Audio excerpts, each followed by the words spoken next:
حالا کوکو جان چطور میخوای که در این حالت باشی؟ در این حالت تو چی دیدی؟ من که آفتاب اومده یک گرم بیم. نه ما آفتاب میگیرم خودت هم آفتاب بگی. یک دم زندگی کسی سرم میمونی نمیمونی. ولی به نظرتون این زندگی را که شما میکنین این زندگی است؟ زندگی از نیست، یعنی رنج دنیاست دیگه. رنج دنیا که یعنی رقم خاصیش بده خاصیش.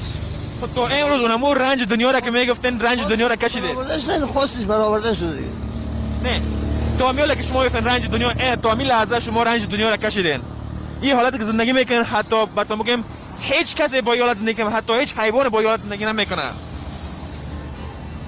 شاید از اینکه حیوانای گزنده و درنده تر پیدا شده برو پیش نمیگه زد نگه. حالا خیلی نمیرم روی ما. نه تشکر. نه تشکر.